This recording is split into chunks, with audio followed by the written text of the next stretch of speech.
Welcome to episode 45 of the Reality Podcast. Be sure to hit that subscribe button down below and turning on those bells for all notifications. Before I begin episode 45 of the Reality Podcast for your Friday, August 2nd, 2019, I want to give out my heart and prayers and condolences to the friends and family of the late great Harley Race. He passed away yesterday afternoon at the age of 76 due to lung cancer. So my heartfelt condolences go out to his friends and his family and everyone else in the wrestling world. Can I get a RIP Harley Race down below in the comment section? Please and thank you. I never really seen Harley Race wrestle, but I've heard great stories about him. I've heard how much of a great wrestler he is and how Triple H was influenced by him. You know, stuff like that. Thank God I got the network, so I'm gonna start watching some Harley Race memories on the network. So, God bless Harley Race, man. One of the greatest of all time. One of the greatest champions of all time. A Hall of Famer and a world champion in everybody's hearts in the wrestling world, man. Tough day yesterday. I mean, I had a day off yesterday, and it was still tough for me to find out about the passing of Harley Race, man. Just very, very difficult, man. My heart and condolences and my prayers go out to the friends and family of Harley Race. To kick off episode 45 of the podcast, of the Reality Podcast here, I'm not even going to hold you. I really have to expose a certain somebody. I really do. So, I'm on Twitter the other day. And I'm just like scoping around social media, see what I see, what tweets do I see, stuff like that.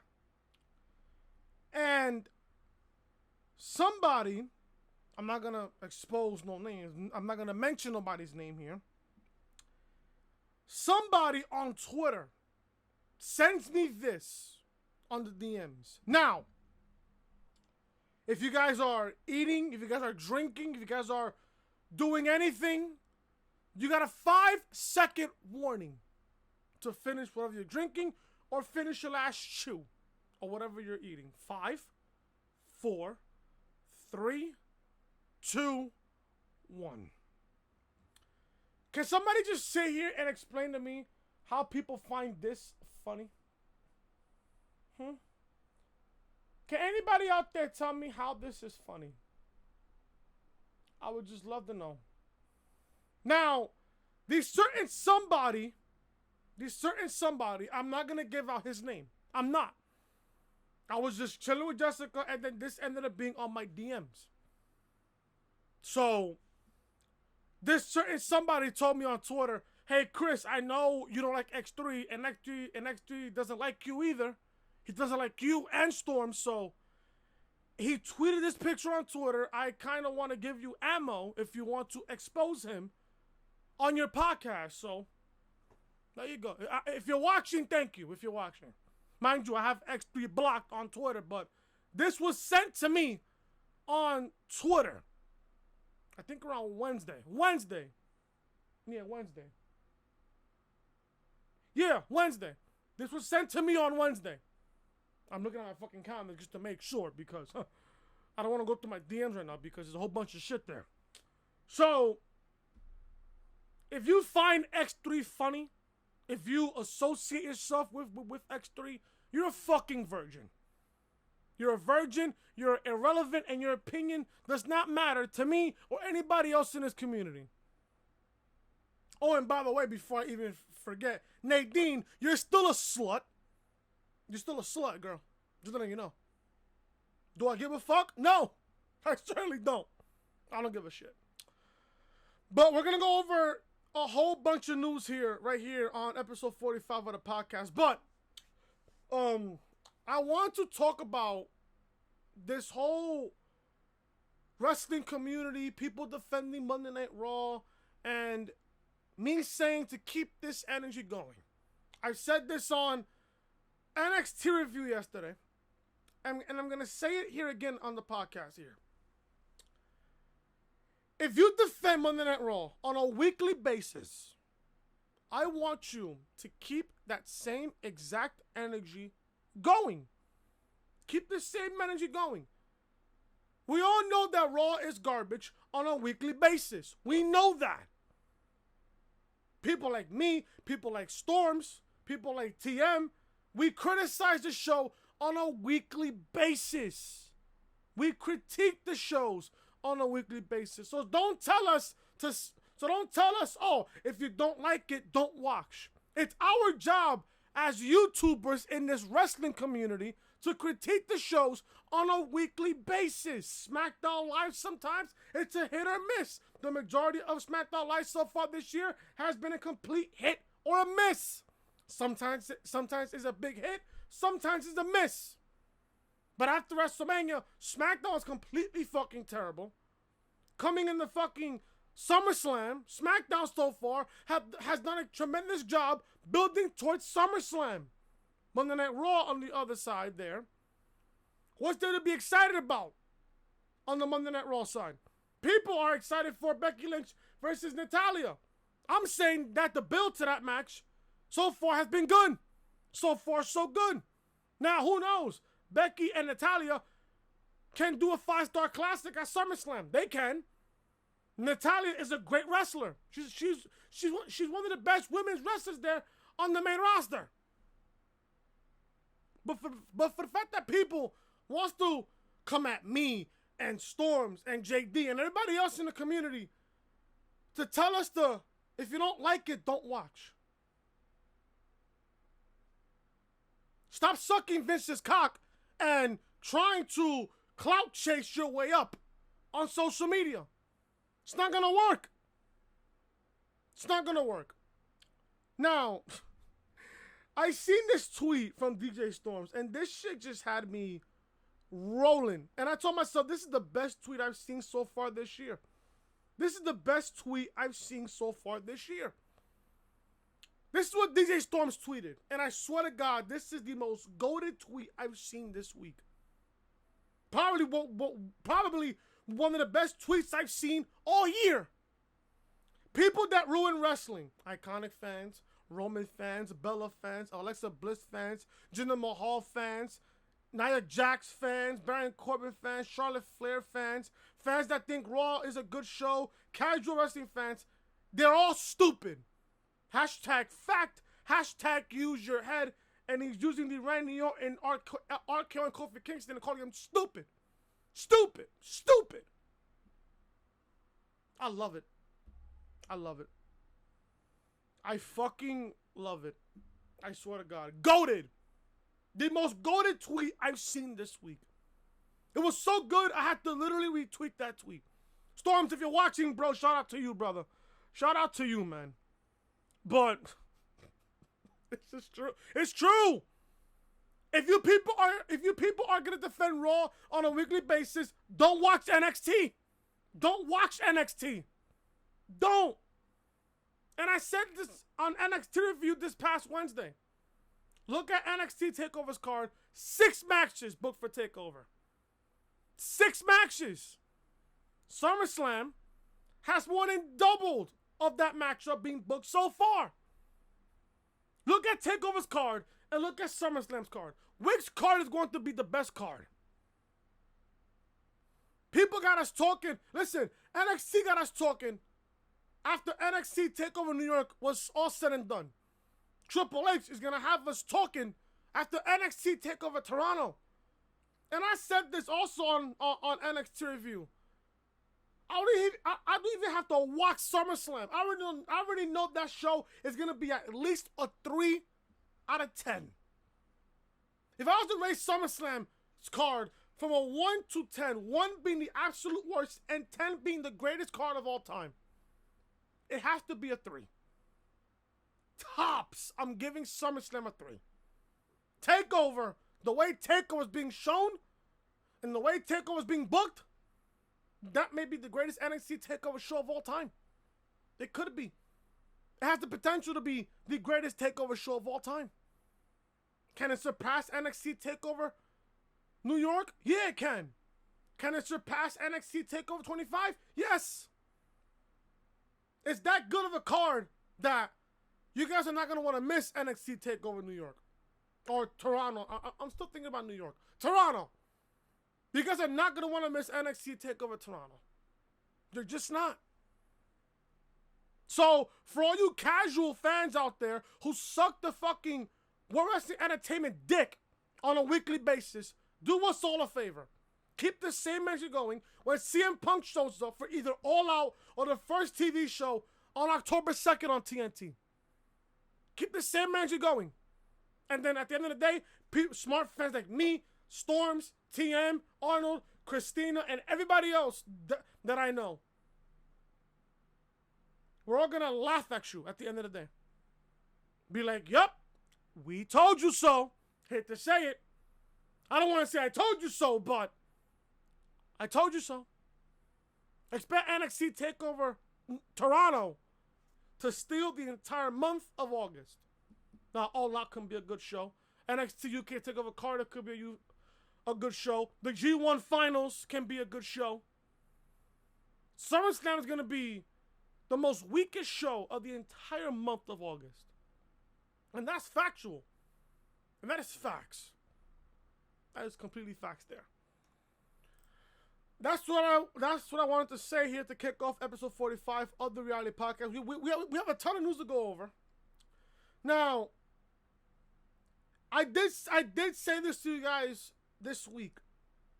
I believe I said this on Monday or Tuesday during, I believe, Raw Review or SmackDown Review. There will not be no episode tomorrow. Episode 46 will be on Sunday instead of tomorrow, instead of Saturday.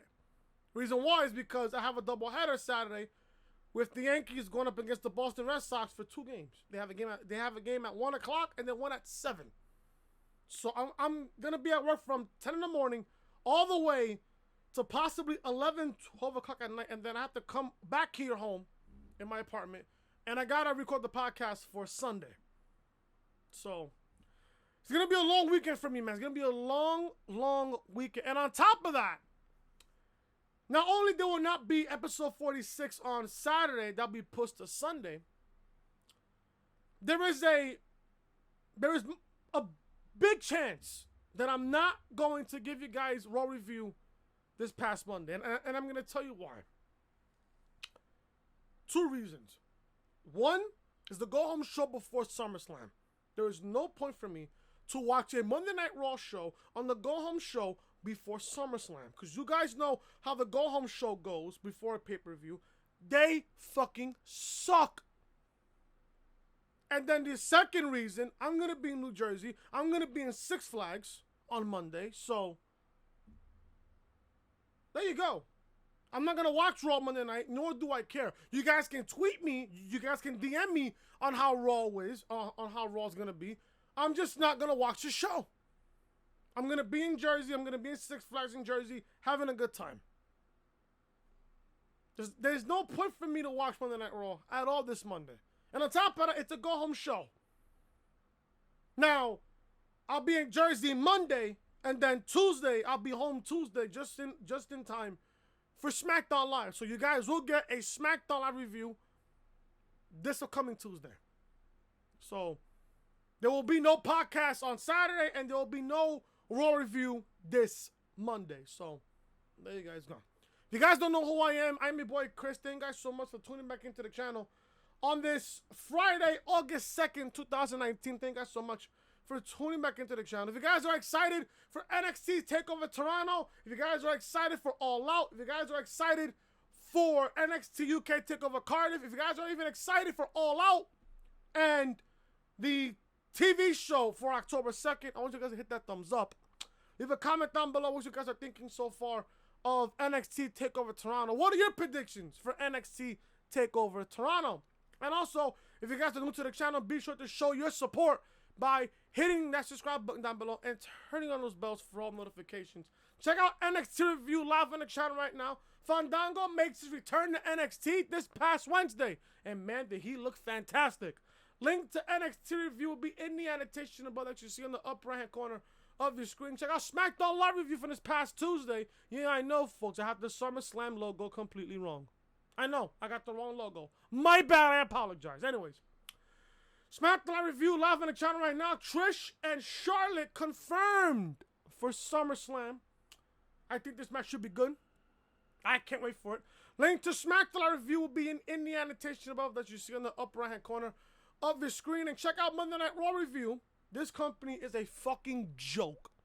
The fact that they have Maria, a pregnant Maria, not that there's nothing wrong with that, but you have a pregnant woman winning the 24/7 championship. Yeah, people supported this on social media. I am sleep. Link to our review will be in the annotation above that you see on the upper right-hand corner of your screen. This is the official home of the Reality Podcast, so make sure you are connected with me on social media. Twitter, Chris from Loring, and Snapchat, Chris Most Hated. And like I said, if you guys are enjoying the content, be sure to show your support by hitting that subscribe button down below and turning on those bells for all notifications. Let's begin episode 45 of the Reality Podcast. Before we go over all the news and rumors here, I want to give a special shout out to Cyrex. You guys know Cyrex, who works with JD, who works with House of Glory, and who works with Monster. I can officially tell you guys right now that I am working with Cyrex. He's going to be giving me layouts. He's going to work on a new logo for me, for my podcast, and for my channel as well. So Cyrex, if you're watching this part of the video, shout out to you, bro. Thank you so much, man.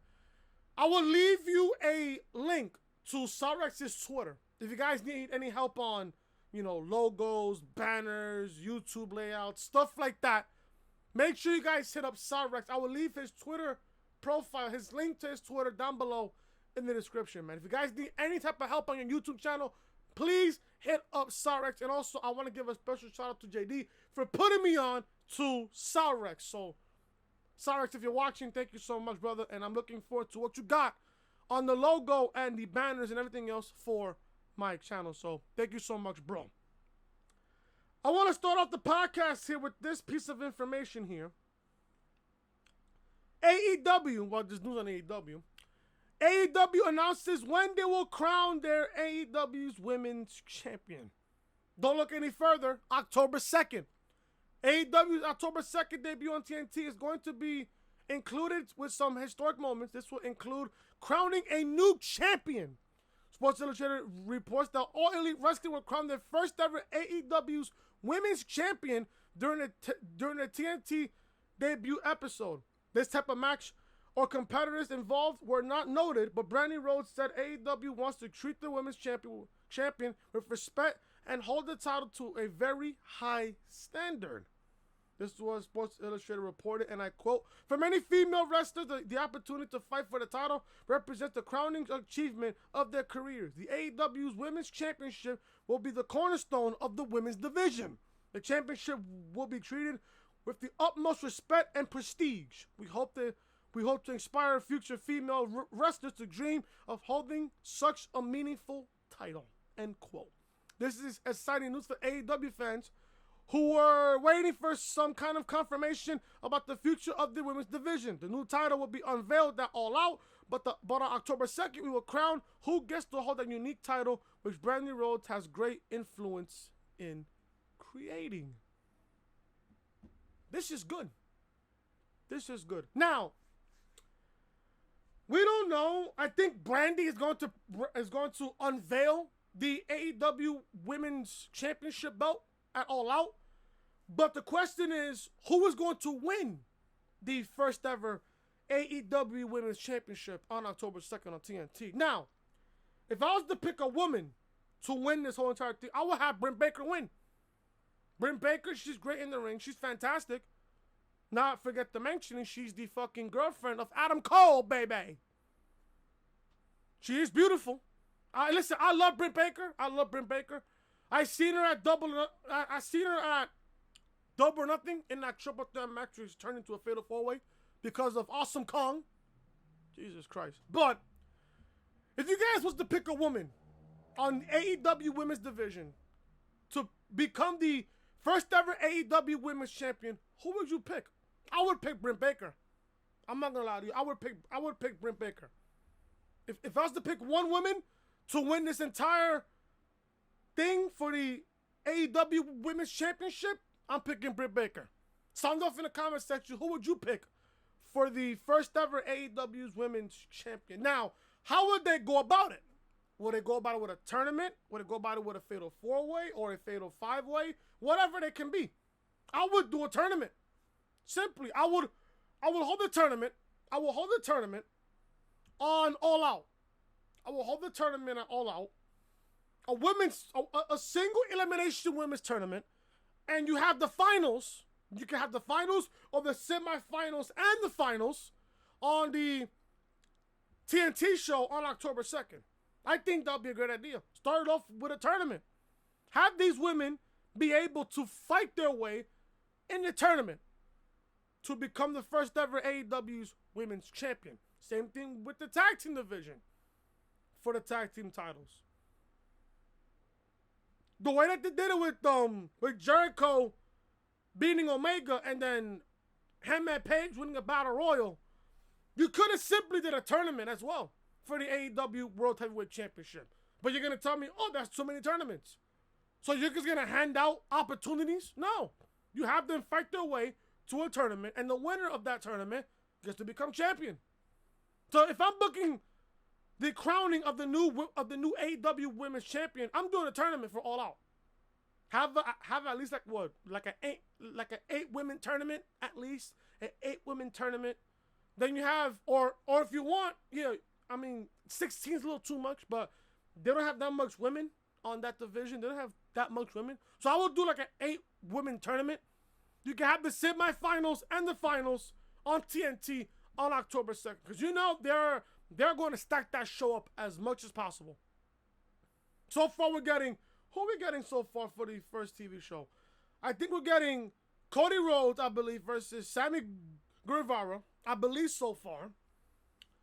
And then we're having, who else? No, they have Cody versus Shawn Spears for All Out. That's All Out. I think we're getting Cody versus Sammy Guevara for the first television show on October 2nd. Then we're getting a 6-man tag with Kenny Omega and the Young Bucks going up against Chris Jericho, which most likely he's going to be the first ever AEW World Heavyweight Champion going into that show. And 2 mystery partners. Who could those be? I don't know. I have no idea. But I think, knowing AEW and knowing All Elite Wrestling, they'll have something up their sleeve. So sound off in the comment section. Who would you book to win the first ever AEW Women's Champion? If I was to pick one, it would be Britt Baker. Keeping with the AEW theme, Cody Rhodes says, "You bet your ass we're blood and guts." Vince McMahon publicly addressed AEW and made comments about their programming by calling them blood and guts, quote unquote. Those comments might end up biting him in the end. Cody Rhodes just uploaded a new video on AEW's official YouTube channel where he spoke about AEW's formation. He said that they started all in to prove something wrong. After they had so many people believing in them, became even more satisfying to prove them all right. Then he addressed Vince McMahon's blood and guts remark. He didn't call out McMahon by name, but we all know who he's talking about. Cody said that the person saying this blood and guts, quote unquote, comment said it as if they were bulletproof. He still couldn't help but wonder if he tasted the words before he spit them out, because the entirety of our business is built on blood and guts. He said that everyone who has ever stepped in the ring has blood and guts, so you bet your ass we're blood and guts. Now Pro Wrestling is returning to TNT after 18 long years. This is what Cody said. He said, "We need you now more than ever because Cody is all in. The question is, are you?" I'm all in, bro, for All Elite Wrestling. Listen, Vince does not want to start a war that he cannot finish. The only thing that I'm questioning still to this day is why Cody did what he did at Double or Nothing, with the entrance that he did, with the sledgehammer and destroying Triple H's throne.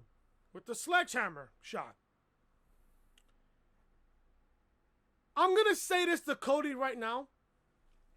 If Cody wants to start a war with Triple H, that's the last thing you want to do. Now, Cody, you could pick a fight with Vince. Vince ain't going to do shit about it. But the last thing you want to do, Cody, is start something with Triple H. Look at NXT TakeOver Toronto's card. He's going all out there. Literally and figuratively. He's going all out. He's going all out with this show on TakeOver on August 10th. He's going all out on it. He's going all out, Cody. Now, I'm not going to sit here and say, oh, that Cody picked the wrong guy. If Cody picked the right guy, in his opinion, then let him do it. Let him fight his battles. Let him fight his battles. At the end of the day, Cody wants to push somebody, that somebody is just gonna push him right back. This is just gonna be an all-out war between AEW and World Wrestling Entertainment. It's gonna be a war. It's gonna be a war. It's gonna be competition. But then again, you got Seth Rollins and Roman Reigns saying, "Oh, AEW is no competition to WWE." Yeah, keep that same energy. Yet there's people in this community that say, oh, AEW is no competition to WWE. Oh, AEW just for all the smart marks. Oh, for the smart fans. Oh, if you don't like Monday Night Raw, stop watching. I hate those kinds of people. I hate those kinds of people. I really do. I really fucking do. But Cody, I'm just gonna sit here and say I respect Cody for what he did. He left the company. Well, he got released by the company just a long time ago, and he took a shot with himself. He took a chance with himself in the Indies. Now Cody Rhodes is one of the biggest names in pro wrestling right now. He's one of the biggest names right now in pro wrestling. Why? Not only because of his work ethic in the Indies, with All Elite Wrestling. With All Elite Wrestling. I hope Cody and All Elite Wrestling are a big success. I'm not wishing nothing bad about All Elite Wrestling. I will watch that first television show on October 2nd. You bet your ass I am. You bet your motherfucking ass I am. Because with this whole AEW Women's Championship coronation and stuff like that, it already has my attention. Cody's match against Sammy Guevara has already caught my attention. The Young Bucks and Kenny versus Jericho and two mystery partners has caught my attention. How come AEW is doing something right that Vince can't do on a weekly basis? And that's catch our attention. For example, the incident that happened with Roman Reigns on Tuesday on SmackDown didn't catch my attention. And has not caught my attention. Why? Because this is going to lead to a match at SummerSlam with Roman winning. I don't care who was the guy that set this up, that attacked Roman. You're going to lose that SummerSlam. That's not worthy of catching my attention. The only match right now, in my honest opinion, on SummerSlam's card that's catching my attention is Kofi versus Randy for the WWE Championship. That's the only match on SummerSlam's card that has my attention. Brock versus Rollins, they're literally doing the exact same thing that happened at WrestleMania, before WrestleMania. And on top of that, this is the same thing that Brock did with Roman at SummerSlam last year. Coincidence? I think not. I think not. But Cody says, you bet your ass for blood and guts. I'm all for it. It's okay to see just a little bit of blood on a matchup. It's okay. It's 2019, folks. Anything can happen. Get used to it. It's 2019, folks. I'm gonna save this report for tomorrow. There is a ton of news, folks. There is a ton of news here. Quickly, we're gonna go over the Harley Race passing. I think there's news on him. From what I heard, let me see. Okay, here we go. So Harley Race passed away yesterday on Thursday afternoon. He passed away around, I believe, around 3 p.m. 3 p.m. Well, it says on the tweet here he passed away at 12:50. So I'm guessing he lived on the West Coast, from what I'm thinking. The West Coast. We are deeply saddened to hear the passing of Harley Race. He was 76 years old. Race was recently hospitalized because he was battling lung cancer, and he showed some signs that he needed to be checked into the hospital. This is a great loss, and our thoughts go out to all those involved in the situation. Harley Race will be remembered not only as a legendary NWA champion, but also as a role model for generations who came after him. The pro wrestling world lost a great man. Rest in peace, Harley Race. So he did die due to lung cancer, and he was only 76 years old. So, like I said earlier on the opening of the podcast, my heart and prayers go out to his friends and family on this difficult time here. I think I'll save that for tomorrow. Trust me, I have a bunch of news for Sunday. Trust me, I have a bunch of news for Sunday. I have a bunch of news for Sunday. We're going to keep on with this Cody Rhodes theme here. You see, this is why I love Cody Rhodes with a passion. Cody Rhodes says AEW won't cater to casual fans on TNT. So if you're a casual fan in World Wrestling Entertainment, Cody Rhodes will not cater to you casuals on TNT. Just know. All Elite Wrestling's October 2nd debut on TNT has already drummed up plenty of excitement. There are 2 matches announced for the TNT debut, and tickets go on sale this Friday, which will be today. It will be very interesting to see how well they sell on a Wednesday night show, because it could be an indication of the weeks to follow as AEW continues their live television show. AEW is starting a revolution. It will be televised. Cody Rhodes recently spoke to Bust Open Radio, where he expressed that AEW's focus will not be to bring in the casual fan. Instead, their mission is to keep those hardcore fans and focus on what they want to see. This is what Cody Rhodes said, and I quote, "You guys have heard the term as you talk about wrestling. You guys have heard the term casual fan.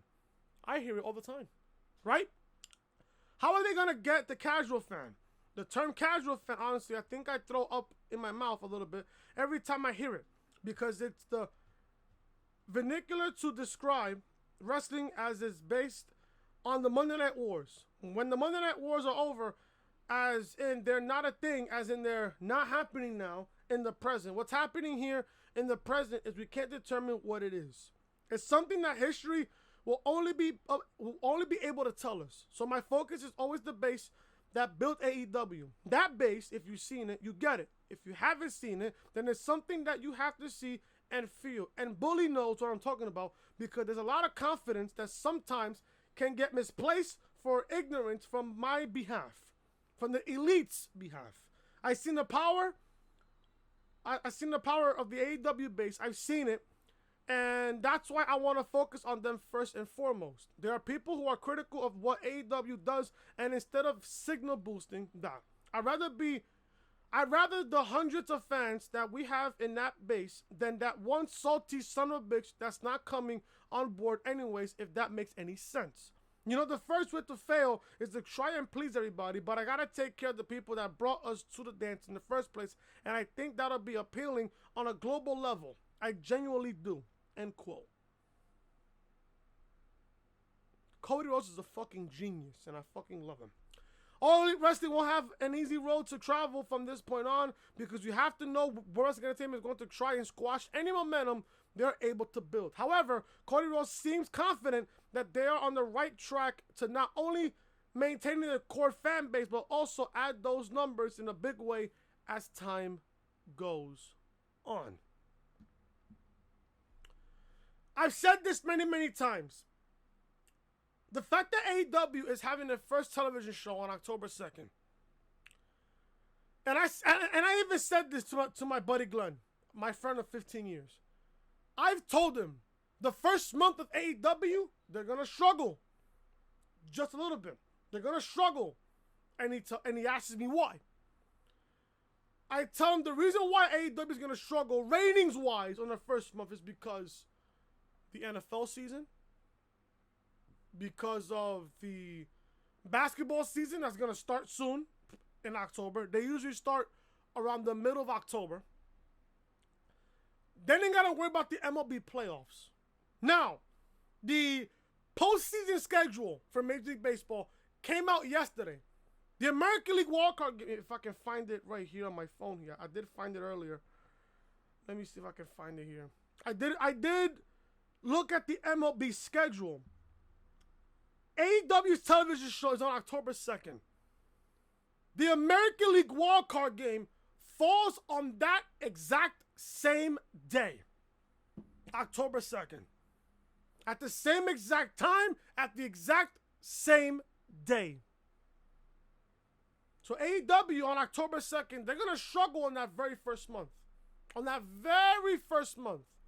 They're going to struggle. And especially how people are so excited about the MLB playoffs. A lot of people watch the postseason for baseball. A lot of people watch the postseason. A lot of people do. And I told this to my buddy Glenn, and he says, Chris, you got a point. The postseason, especially because some playoff games, they play on Wednesday sometimes. They play on Wednesday, depending on how the series goes. And stuff like that. AEW is going to struggle in that first month. Now, after that first month, they'll go through October and then going into November. That's when they'll start to pick up steam. Now, I love what Cody Rhodes said about, keeping the hardcore fans invested. That's what you have to do. And like Cody Rhodes said here, he said, I'd rather have the hundreds of fans that we have in that base than that one salty son of a bitch that's not coming on board anyways, if that makes any sense. I love Cody's mentality. I love it. Cody wants to start from the bottom and work his way up. I love that. Don't satisfy everybody because that's how you're going to fail. Start small. Start working on the smaller venues. And when you grow up steam and you grow more momentum, that's when you want to do the big venues. That's when you want to do the football stadiums. If you can even sell them out. I think they will. But eventually, AEW is going to be the hottest wrestling company in the world. Eventually, they will. But in my honest opinion, will they pass World Wrestling Entertainment? Possibly. They can. It'll take them a long time. As long as Vince is breathing and as long as Vince has lungs that has air in him, Vince is going to try whatever he can to stop AEW from picking up any type of momentum. For example, AEW, I think it was the G1 Supercard at Madison Square at MSG. That show sold out. Vince right now is trying to sell out Raw and SmackDown at MSG in September. And Vince can't even sell out the Garden. Vince cannot even sell out the Garden. Vince even tried to sell out the Garden in 15 minutes. And that failed. There's still tickets available for those two shows on September. Which, by the way, I'll probably be attending Raw on September 9th. So be on the lookout for a tweet on Twitter. Because I want to plan out a meetup and stuff. If you guys are attending the shows on September for Raw and SmackDown, I'll probably go to Monday Night Raw that day. On September 9th, I probably want to go to Raw. So if you guys want to do like a meetup and stuff like that, let me know on Twitter or let me know down in the comment section and I'll see what I can have planned out for that day. Because I want to meet some of you guys. I really do. I really, really do. But back to this Cody Rhodes instance. I love his mentality for AEW. I love the fact that he's willing to put the fans first over anybody. And I love that out of Cody Rhodes. So Cody says AEW won't cater to the casual fans. So Cody is not going to give a fuck about you casual fans. If you don't like it, hell, I'm going to say this now. If you guys are not going to like AEW, don't watch. Don't watch. Don't fucking watch. What else do I have here? How long am I in this here? So far, almost 40 minutes in. Oh, that I want to save for Sunday. Definitely, I'm saving this for Sunday. WWE. Now, Arnold was telling me about this yesterday on Twitter. And I found the report here, Arnold. So, I found the report. WWE planning a 4-way title match at SummerSlam. Get a load of this. World Wrestling Entertainment has a big SummerSlam card, and they want to put as many superstars on the show as possible. I said this yesterday on the NXT review. Not everybody deserves to be on SummerSlam's card. They're just putting people on the show just for the sake of putting people on the show, which drags the whole overall of the show. Fans tune in to see their favorite superstars, so World Wrestling Entertainment is trying to include as many of the popular members of the roster as possible. With a 6-hour show, that's easier to accomplish. We previously reported that Alexa Bliss and Nikki Cross are slated for a women's tag team title match. Dave Meltzer said on Wrestling News Radio that this match will actually be a 4-way contest.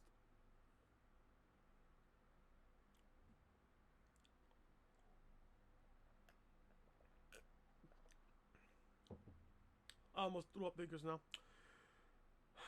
The Iconics, the Worthless Conics, the AIDS Conics, the let me grab my remote, mute the television show, the Mute Conics. Oh, that sounds a whole lot better. The Mute Conics are slated to defend their championships against Alexa Bliss and Nikki Cross, the Kabuki Warriors, and Mandy Rose and Sonya Deville in a fatal 4-way. At this point, you put this match on the fucking pre-show, and I wouldn't give a fuck. Payne West and Billy Kay have been able to hang on to those titles since WrestleMania, but they have hardly defended them. I wonder why. This will be the biggest challenge to date, so it will be interesting if they will be able to hold on to their titles past August 11th Toronto event called Summerslam. I do not mind this match because one reason and one reason only. The Iconics have a 75% chance of losing those titles. As long as they fucking lose the titles, I don't care. I don't care.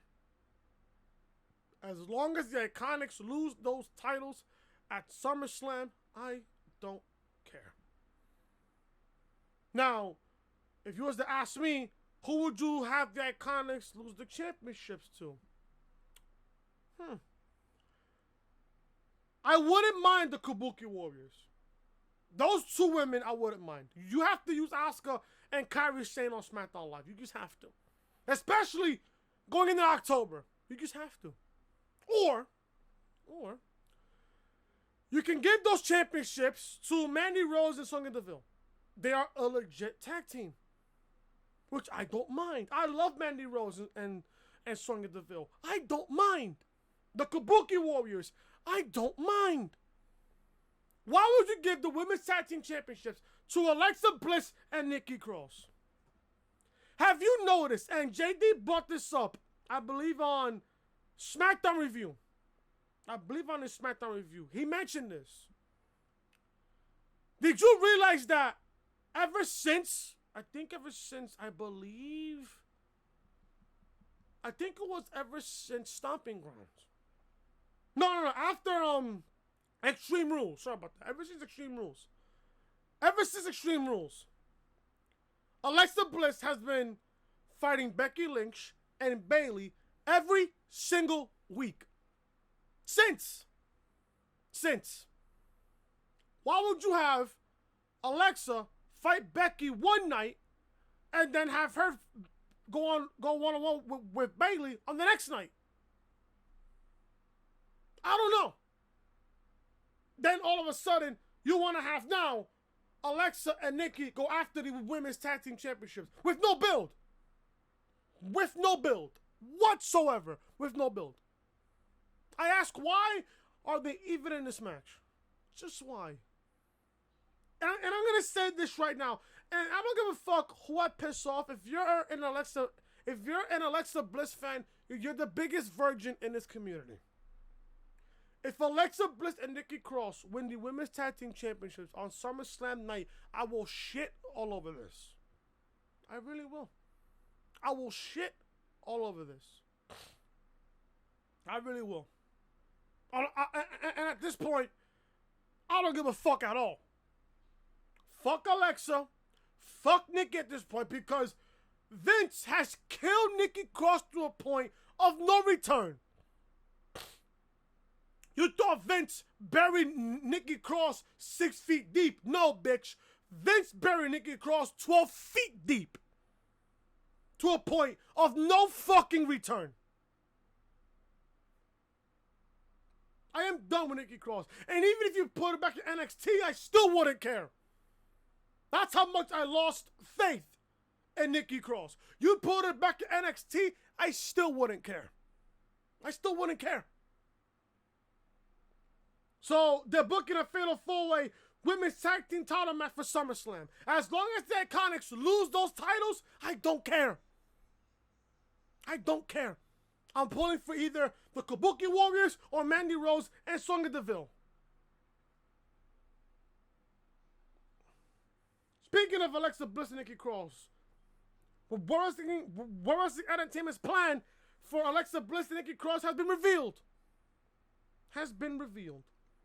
Bayley and Ember Moon are set to do battle at SummerSlam with the Hugger SmackDown Women's title on the line, but they lost this week on SmackDown in a tag team match against Alexa Bliss and Nikki Cross. Many people were fearing because Alexa pinned Ember Moon. Alexa Bliss was going to get added to this match on Sunday at SummerSlam, making it a triple threat. My God, they did not do that. Thank God. Thank God they did not do that. This loss for Moon and Bayley made some people wonder what the company's reasoning. They must have reported on Wrestling Radio that the company actually had a very good reason for defeating the two SmackDown superstars who were already set for a title match on August 11th. This is what they must have said, and I quote, "There were 3 Raw acts on the show. There was Alexa Bliss, Nikki Cross, and there was Drew McIntyre. And there was AJ Styles, to make that 4. They were going to beat Drew McIntyre, and they were going to beat AJ, so they felt like they had to have a Raw win. Another reason is that Alexa Bliss and Nikki Cross are going to be in the Women's Tag Team title match, so that's the other reason." End quote. Wrestling Entertainment will probably make a Women's Tag Team title match official on television probably this week on Raw or SmackDown. Probably this week. Most likely on SmackDown. After all, next week are the Go Home Show TV shows before SummerSlam, so they are really up against a wall here. It appears that a multi-team match could be in order, and Alexa Bliss and Nikki Cross will be part of the fray. Let's just see if the Iconics will be able to get out of this one with their titles, or whether they can claim another case of puppy fever have flared up again. Again. If Alexa Bliss and Nikki Cross win these championships, I swear on everything that I fucking love, I will shit all over this. I will shit all over this.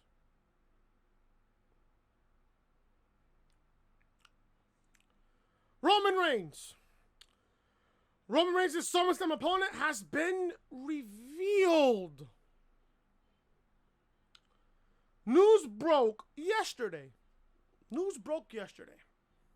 that Roman Reigns was going to have an opponent for SummerSlam. And Goldberg, according to Dave Meltzer, Goldberg is going to be at SummerSlam to go up against Dolph Ziggler.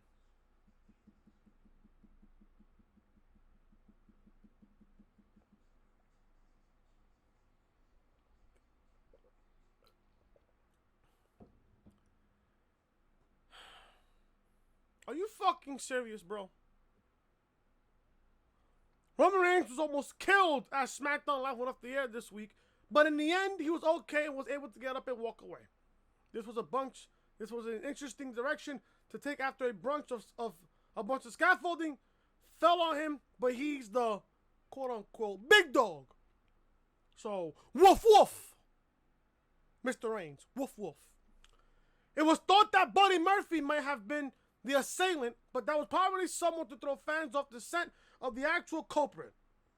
because they must have reported on Wrestling Observer Radio that Daniel Bryan will be facing Roman Reigns at SummerSlam.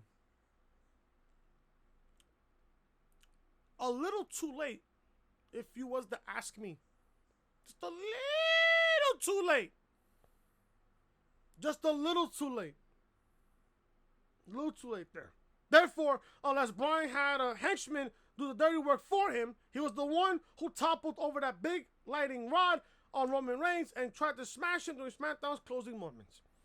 But Wrestling Entertainment only has one more week to go until they have to wrap everything up for SummerSlam. If you add the fact that they must also work Goldberg in a storyline as well, then they have a lot of things to do before August 11th. The fact that you're going to have Goldberg and Dolph Ziggler have 1 week of build is going to be a squash. Goldberg and Dolph get in the ring. The bell rings. Goldberg gets a spear, jackhammer. 1, 2, 3. So that's that part. You're going to build 1 week of Daniel Bryan and Roman Reigns for SummerSlam? A heel like Daniel Bryan against a babyface woof woof in Roman Reigns.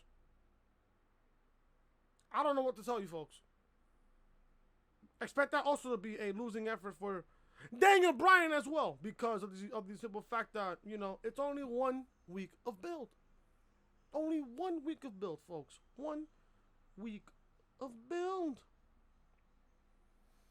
Speaking of original plans here, Wrestling Entertainment's original plan for Brock Lesnar's attack on Seth Rollins on Raw this past Monday.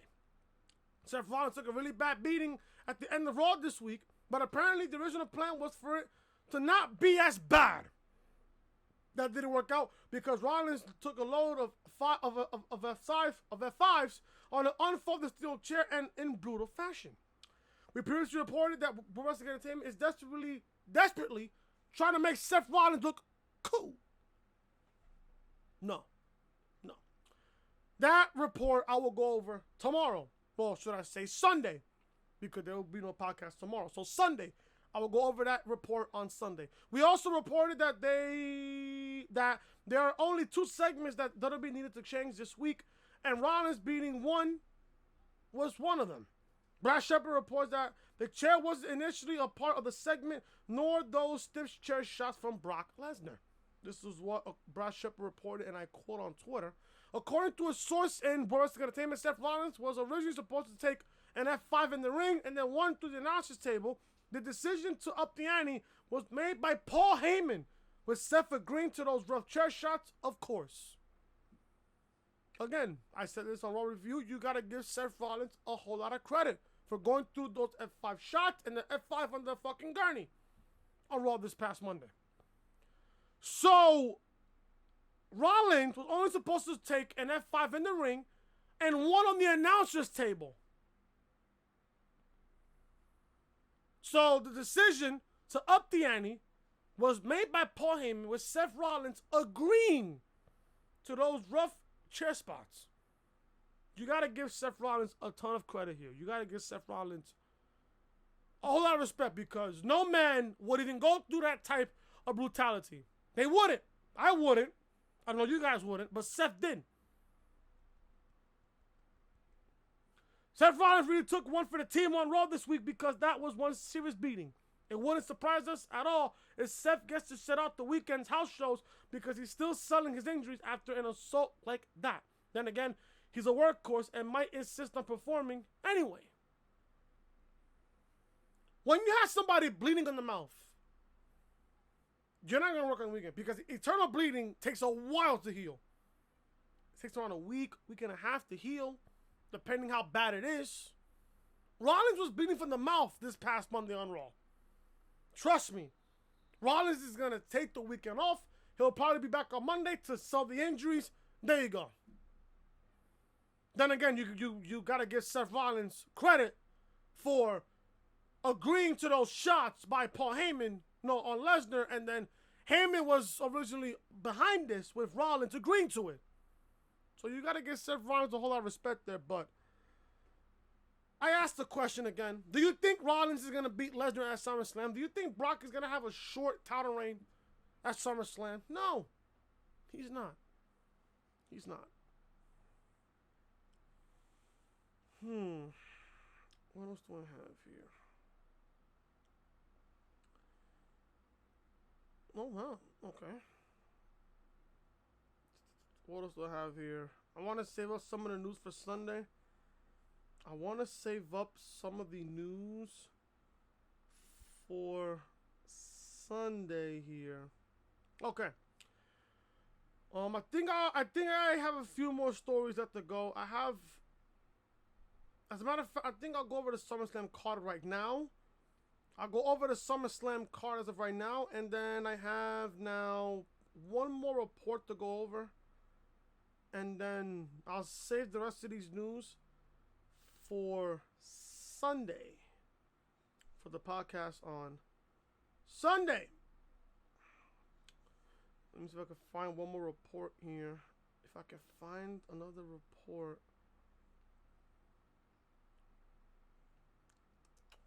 Damn, I cannot find any. Okay, I have two more here. Okay, I found one here. Alright, so where's the report that I was originally going to... Okay, here we go.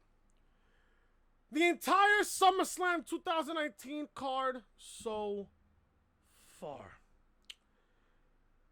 World Wrestling Entertainment is stacking a loaded card for SummerSlam event as fans saw plenty of additions to the August 11th card this week. The company is planning a very long show, so we are likely to see other matches added to the card. Arguably, the biggest addition to SummerSlam so far is Trish Stratus' return to the ring to face Charlotte Flair. This was a match that we knew was coming, but it was still exciting to see made official. The main event of the evening will be Brock Lesnar versus Seth Rollins for the Universal Championship. However, Vince McMahon usually doesn't declare the main event until the morning of the show when everything is put together. It would be interesting to see them headline SummerSlam since this match opened up WrestleMania. There are plenty of matches to be excited about already. You can check out the current card as it stands today by looking below. Well, I have the card right here on me. Also, it's important to remember that the card is always subject to change. The statement has never been more truthful than right now in WWE. So this is the card right now for SummerSlam. Brock versus Rollins for the Universal title. Kofi versus Randy for the WWE Championship. The Raw Women's Championship, Becky Lynch versus Natalya, possibly a submission match. We got the SmackDown Women's Championship match between Bayley and Ember Moon. U.S. title match, Ricochet versus AJ Styles. Charlotte versus Trish. Shane versus Kevin. If Kevin loses, he must leave the company. Bray Wyatt, The Fiend versus Finn Balor. Dolph Ziggler versus, now being reported, Goldberg. And Sami Zayn versus Aleister Black. So far we have 1, 2, 3, 4, 5, 6, 7, 8, 9, 10 matches announced for SummerSlam. 10 matches. You still got to announce the IC title match. The Women's Tag Team title match you got to confirm. And if anything, they probably not going to do both Raw and SmackDown Tag Team titles. So right now we have 10 matches on the card. We're looking at least 12 being booked for SummerSlam. At least 12. Because you got Brock versus Seth, Kofi versus Randy, Becky versus Natty, Bayley versus Ember, AJ versus Ricochet, Charlotte versus Trish, Shane versus Kevin, Wyatt versus Balor, Ziggler versus Goldberg, and Sami Zayn versus Aleister Black. So you got to announce the IC title match, which most likely will be on the kickoff show, and the Women's Tag Team titles, which will most likely also be on the kickoff show. So 12 matches being booked for SummerSlam so far. 12. Meanwhile, TakeOver has half the amount of SummerSlam's card right there. TakeOver has 6. SummerSlam has 12. Well, 9 right now. Well, 10 going on to 12. And possibly 13 and 14 if they want to add the Raw and SmackDown Tag Team Championships. Possibly. I don't know. So that's your card for SummerSlam, or what I like to call it, Scammer Slam. From what I like to call it. Finally, guys, to end the podcast here, to end episode 45 of the podcast here, WWE quietly wrapping up the wild card rule. I wonder why. World Wrestling Entertainment has been using the wild card rule since Vince McMahon brought it up in the morning before he unveiled it because the entire world, before the entire world. Now it looks like it will be going away in favor of a more traditional brand split. There is no brand split right now, folks. There really isn't. Brad Shepard reported last night that his source in the company called the wild card rule bullshit. And apparently there's enough of an issue with it across the board, so it will be going away for good. Tom Calhoun reports that the company will be moving away from the wild card rule after SummerSlam. However, it will go quietly without much fanfare. This is what Tom Calhoun said on that fair, and I quote, this is what he said on his report, and I quote, they're quietly wrapping up the wild card rule. No big announcement or anything. There's a lot of people who wanted to end company sponsors, management, and talent. You don't get another Lynch and Rousey moment without that Survivor Series format, which is Raw and SmackDown, end quote. The Lynch-Rousey moment he referenced doesn't necessarily have to be the man and the baddest woman on the planet either, because that analogy can involve anyone from opposite brands. Therefore, if the company wants to truly represent Survivor Series as the only event of the year when Raw and SmackDown collide, then the wild card rule needs to become a thing in the past. This makes perfect sense as well, since Raw and SmackDown are about to be in different networks in October, and Fox might not want to share superstars who appear on the competing USA network. Good. Kill the wild card rule. Kill it. Because the simple fact that you're having superstars like AJ Styles, the OC, the New Day, Kofi Kingston show up on Monday Night Raw, and Samoa Joe on Monday Night Raw, and Drew McIntyre. Well, Drew McIntyre's a Raw superstar, and then you have people like Drew McIntyre, Shane McMahon, blah blah blah, Sami Zayn, blah blah blah, on SmackDown Live. And then when SmackDown Live moves to Fox in October, Fox is gonna want to kill that. And as they should. They said here that the wild card was going to end by SummerSlam. Or should I say after SummerSlam? Good!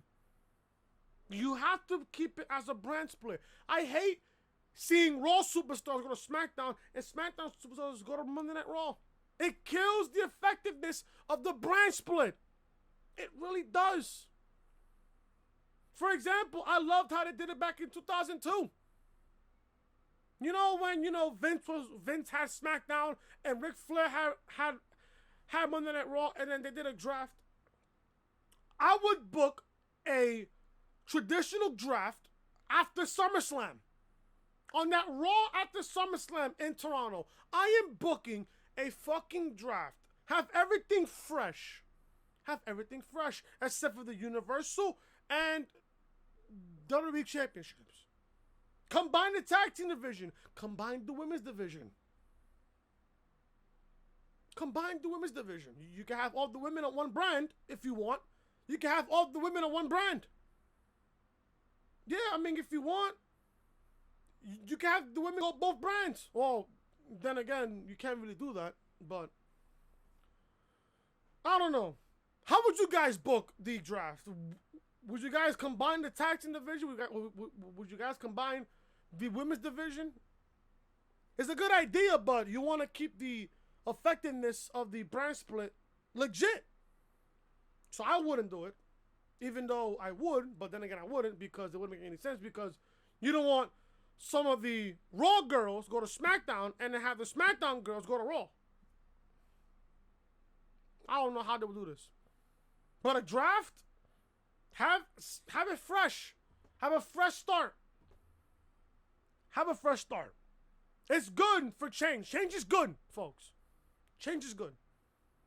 And that is going to be the reality of things. And that is the reality of things. And this will conclude episode 45 of the Reality Podcast. Thank you guys so much for watching. If you guys enjoyed the podcast, hit that thumbs up. Leave a comment down below what you guys thought of the podcast so far. And if you guys are new to the channel or you're watching this video for the very first time, be sure to show your support by hitting that subscribe button down below and turning on those bells for all notifications. NXT review live on the channel right now. SmackDown Live review live on the channel right now. And Monday Night Raw review as well live on the channel. This is the official home of the Reality Podcast, so make sure you are connecting with your boy Chris on social media. Twitter, Chris from Loring and Snapchat, Chris was hitting. And like I said, if you guys are enjoying the content, be sure to hit that subscribe button down below and turn on those bells for all notifications. I'll see you guys on Sunday for episode 46 of the Reality Podcast. So I'm going to go over the rest of the news that I have here for Sunday's episode. There will be no podcast tomorrow on Saturday. There will not be no podcast, and I have to sit here and get ready for work because I have to work the Yankees and the Boston Red Sox. So it's going to be a long weekend for me. So there you go. Thank you guys so much for watching. Leave a like, comment, subscribe, and share the video all over social media. I'll see you guys on Sunday for episode 46 of the Reality Podcast. Until then, I am Chris. Talk to you guys later.